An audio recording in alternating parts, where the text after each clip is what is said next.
Dear Harstem, this Protoss player I faced is so used to playing against Marine reactor expands that he struggled to deal with my Reaper.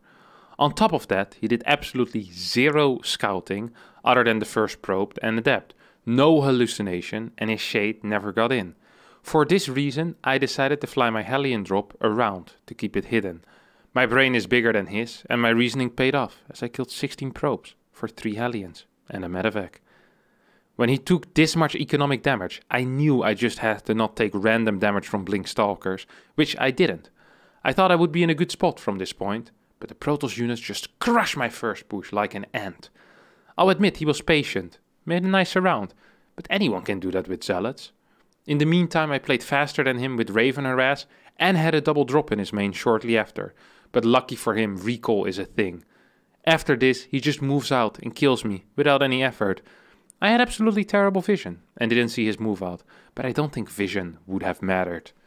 Name, find my Epi, race Terran, league, Grandmaster, 5.6k MMR, European Terran player, and his opponent is going to be ShoWTimE. Alright, so just to make sure that everyone knows, ShoWTimE is about usually floating around 6'8", 6.9k MMR. This guy is what was he? 5'6". Why isn't my game speeding up? There we go. So that means that this is about a 1200 MMR difference. The freaking audacity of this guy to send in a replay against ShoWTimE though, that's something big. Holy crap. This is what Terrans do, okay? It doesn't matter who they're playing against. Terrans actually believe this. Terrans actually believe that if the game was balanced, that Find My Appy should be capable of destroying ShoWTimE on the ladder. They think this is insanity. 1200 MMR, okay? 1200 MMR, that's low Grandmaster against the absolute top of Grandmaster. This is the difference between like a Silver 2 player and a Masters 3 player, or like maybe Diamond 1. Like, that is the level of difference we're talking about here. I never get that replay though, do I? I never get a replay from the Silver 2 Protoss who played against his Zerg friend that is 1200 MMR above him, saying, hey, I didn't manage to beat my friend who's been playing for 5 years more than me. This is imbalance. No, you only get this with low Grandmaster Terrans. This is what they do. This is what they do. All right, let's have a quick look at what's happening here. He said he struggled with my Reaper because he's only used to playing against Marine reactor expands. Now, let's see if that's correct. All right, I already see something here. This is okay. So what's happening here is ShoWTimE is playing the map. ShoWTimE is a highly intelligent player. And I'm going to pause the game here for a bit. I'm going to explain you guys a little bit of game theory, okay? On this map, walling off the Reaper ramp is so good because you can double wall this with a gateway and a cybercore, have your pylon over here, and hide your tech in this location. This means that if there is a Reaper wall, that the Reaper will never be able to scout what tech the Protoss is doing.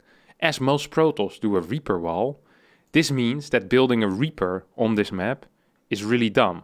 Or well, really dumb. It's not really dumb, it's just, it tends to be very useless. As a result, what ShoWTimE decides to do is he plays Nexus before Core. And that means his first Adept is going to be delayed. And also that he won't have a Reaper wall. If his opponent opens Reaper, he's going to be in a bit of trouble because his first Adept is late and there is no Reaper wall. If his opponent opens up with a Marine, he's going to be in a great spot. So that's kind of what ShoWTimE is hoping for, that his opponent does the more intelligent thing. Now, that doesn't mean that you should never play Reaper on Oxide. I think it's good to mix it in, but whenever you see a very good player struggle with something, always try to think, hey, why is this? Was there something different in the build order here that I missed? And in this case, the answer is yes. I missed something in the build order, as Find My Appy probably doesn't even know the difference between a Nexus first and a Core first. He's gonna be popping in, we'll be able to pick off one probe. That's actually just the way it's supposed to be. This Reaper should die though, just pull the workers, that was really sloppy. That actually was dealing with it poorly. You know what, Find My Appy, I'm gonna give you this one, 1-0 for you, you know? You managed to stay alive with the Reaper and you kill the worker, so good job. You even managed to scout the tech, I believe, yeah. So this is perfect. At this point, the Reaper's already done his job. he can do two things with this Reaper. A, he can keep it alive to check for a potential third base and for like a move out, so you can just poke in every now and then over here and you just patrol this area and then sometimes poke in here just to make sure nothing is leaving the base. Maybe even see like the adept moving out or whatever. Or second, you can try to jump in again, scout the secondary tech, like whether that's a Robo or Blink, and maybe get another worker kill. Because there's no Reaper wall, ShoWTimE needs to keep both of his units at home, actually. This is... I understand why he's moving out with this, because he wants to get information. But this is kind of dangerous, because he only has a single unit at home. So if a Reaper walks into the natural, he might be in trouble. Adept scouts, what did he see? Well, not much really. He saw a barracks, and that's pretty much it. Didn't see anything else. Saw a complete lack of marines in total, though, so maybe that's a clue. It's hard to say. ShoWTimE wants to take a third base, so he moves there, and now the Reaper comes in. I'm not sure if this is good timing out of Find My Uppy, like he knew that this Stalker was gonna move out, but if it was, then that's pretty sick. If it wasn't, then, well, then nice lucky. 2 workers have been killed so far, and yeah, that's nice. It's a good start. It's honestly a good start. The follow-up was going to be a... Where did he go? What is his flying path? Did he just fly to the corner? I love to see this. Look at this. Why is he going over here first? Why don't you just straight away go to the left? Oh, yeah, I'm fine with it. You know what? I don't even care. You're allowed to do what you want, Find My Uppy. If you think this is the way to go, then this is the way to go. You know that? That is absolutely fine. We have a factory, a Raven, so it's going to be a third CC, or sorry, factory Raven, factory starport, so most likely going to be siege checker. This is a build that someone like Hero Marine would do a lot, and if Hero Marine kills like 3 workers with his Hellions, he'll move out afterwards with his barracks, with his 3 barracks production, and just kill you with like 3-4 tanks, a Raven, 1-1 upgrades. He hits at like 740, I believe, usually, or 735, something like that, with like 120 supply, like actually absolutely insane amounts. Hero Marine is probably, I think he's one of the best triple CC openers in the world. Like, he just has one of the best triple CC openers, like, out of anyone. Okay, so this is actually gonna do a crap ton of damage here. That's really sick. Now, this is gonna sound stupid, and I'm gonna make an excuse here for ShoWTimE, okay? His start was a little bit rough, and he actually held all of his units in position until the timing for a Hellion drop was completely over. So, like, this actually made sense. It makes sense that there's nothing in the main base at 5 minutes.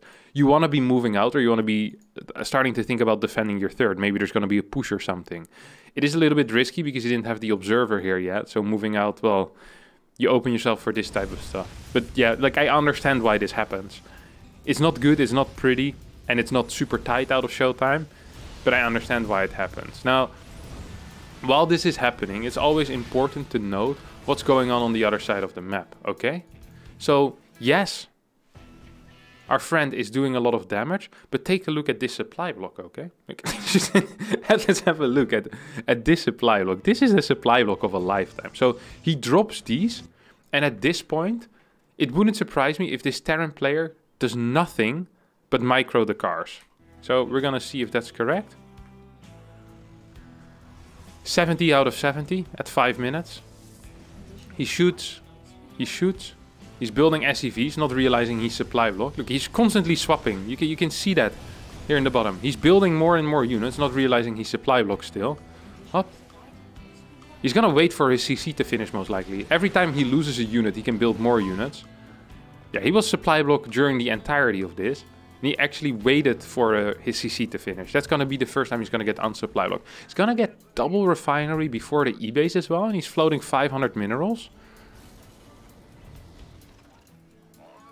He's going to be floating a fair amount of money. He's going to go... Well, where's he going? Where actually is he going? Not going to go straight for an orbital command. Now, the follow-up most of the time is indeed going to be Blink Stalkers. So you always got to be a bit careful against that. I like the bunker on the high ground. He's not producing anything out of these barracks. These tanks are not in position either. Like, what are these tanks defending? This tank is actually reaching nothing. It isn't defending his mineral line. It isn't even really Well, it's defending the bunker, I guess. But if he jumps up here, he doesn't defend anything, doesn't defend the low ground. This is a really bad tank. This tank also isn't that useful, as it's not defending this bunker. Like, nothing is defending this bunker, and there's 2 tanks out. Now finally unit production continues. Here we go. It took a long time for anything to happen here. There's almost 24 seconds without any production on this barracks. eBay's still not going down, by the way. 200, 300 gas in the bank. He's gonna get medevacs before he's gonna be able to get his upgrades going. That is extremely rare. That is extremely rare, actually. I really don't like that. So, even though he said he didn't take any real damage from the Blink Stalker attack, he took a lot of indirect damage because his macro isn't that good. Like, and he's been messing up his build order. Double depot drop at the same time as well right now. And still almost instantly supply block again. That's gonna cost him money. No worker production during this. I don't even know why, because he did have the money. Now he can finally start 1-1. 1-1 is never gonna finish for this push. Unless he decides to push at like the 9-minute mark or something like that. This is never going to actually do it. He has no real... He just has so little units because he's lacking money. He also didn't manage to land his 3rd base yet, which is a little bit surprising because he should have been able to land that already. He should have just been a little bit more confident in moving out. Now, this push is about to hit at this point, I guess, with 1-1, Stimbat. Nah, maybe not with 1-1 yet, but with Stim and Combat for sure. He's gonna start moving out. He has a decently sized army. I should cancel this bunker. I'm not quite sure if this is enough.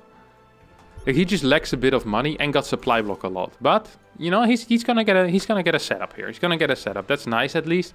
Should be sieging up at least a single tank already. All tanks at the same time. This siege up really achieved nothing. I wouldn't mind if this was 2 tanks and then 2 extra tanks are being sent forward. A good first force field out of ShoWTimE. Like, you're not forcing anything here, you know? This has now been 2 siege ups, which basically delayed this fight by about 20 seconds. And he hasn't really been producing too much behind this. I'm not quite sure why that is. He just hasn't been. He does have 2 extra barracks, but there's just no real units being built. I don't quite understand what's happening. But well, double armory is what's happening. Maybe it's a mech transition? I haven't seen that before. So yeah, this army now is just... It's the same army as it was about a minute ago. Except ShoWTimE had 3 extra warp-in rounds. So yeah, he's gonna clean it up, of course. It's not that big of a surprise. So Terran loses about everything. Doesn't really have a lot of reinforcements. Where are the reinforcements? Oh, he's gonna get the double drop in the main. If this would have happened a bit faster, that would have been sick. Or if this first fight would have happened a bit faster. Gets a double drop into the main. Yeah, but there's a recall. Yeah. I mean, that's life, isn't it? That's just what happens. Like, there's a recall available, he uses the recall and you get pushed out. So, what did you say in your little thing? What did you said? I thought I would be in a good spot from this point. The Protoss units just crushed my first push like an ant.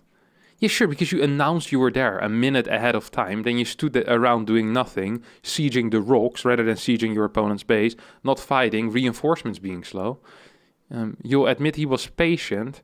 He wasn't even patient. There was just no use for him to attack into you. Like, he wasn't under siege. This is like if you would set up camp outside of someone's fortress, and then you still see the supply lines supplying the fortress, and you just wave at the guys, bringing them like the carts and the wagons filled with food for the castle. It's like you just didn't cut anything off. You weren't doing any damage. It wasn't threatening at all. Like, you might as well have been sieged up at your home base. It didn't matter.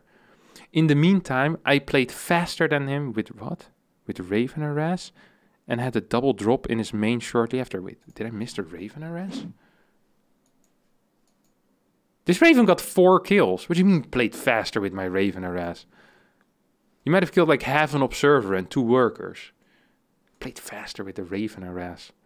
I don't care if you played faster. It's whether you do damage or not. I can also play faster than my opponent if I smash my keyboard with my fist a couple of times, but I don't think it will achieve a whole lot. How does he say? And you had a double drop in his main shortly after. Just getting a double drop into someone's main doesn't mean that that's a good thing. You know?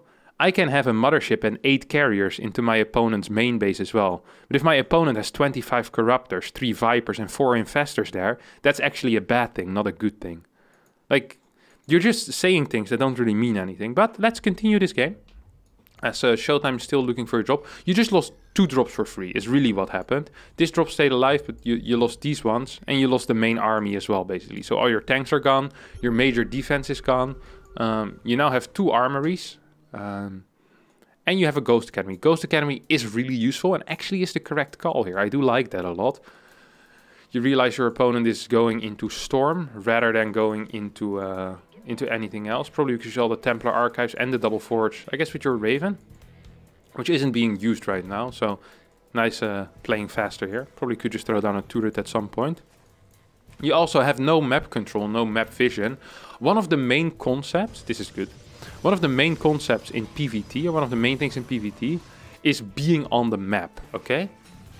Protoss armies very often are stronger than Terran armies in most stages of the game. The problem for Protoss is that they can't get across the freaking map, because the moment they move across the map, there's 5 drops in their main base and 2 in their natural, and they just can't move out. You, however, are actually completely blind. You have a drop on the right side, you have a Raven here, you have not a single Marine on the map. You don't really have anything. You're building 4 turrets. Also, your fort base is really late, by the way. I'd like to focus some attention on that. That your fort base really is quite late. Now, he's just going to walk in. You don't have any mines burrowed. He storms your entire army. What were you looking at?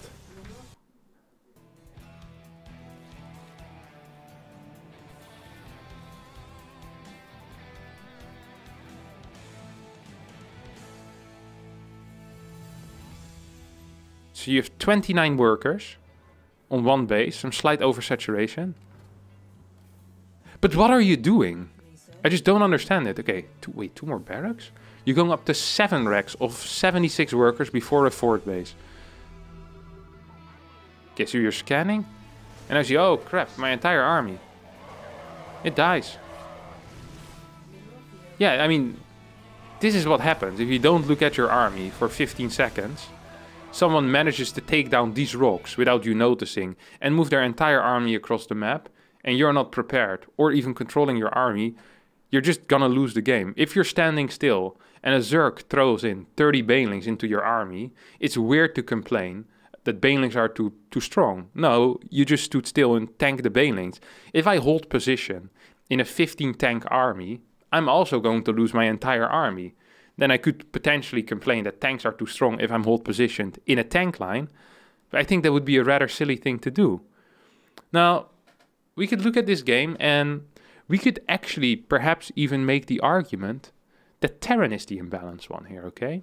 You're a player that is 5.6k. I played the reverse card.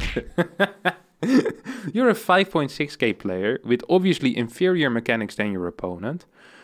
The problem for Protoss is that they always need to gamble in the early game, so it's very tricky to play PvT, especially against lower level players that don't really know what they're doing too much. You build a Reaper, which, you know, I can accept, then your Hellion drop pad makes very little sense. It hits like literally 35 seconds too late, confuses ShoWTimE, he loses a lot of units.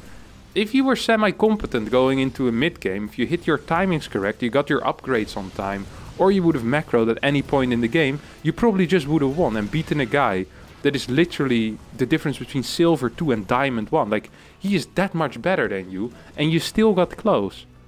I don't actually think that Protoss is the imbalanced one if we look at this replay.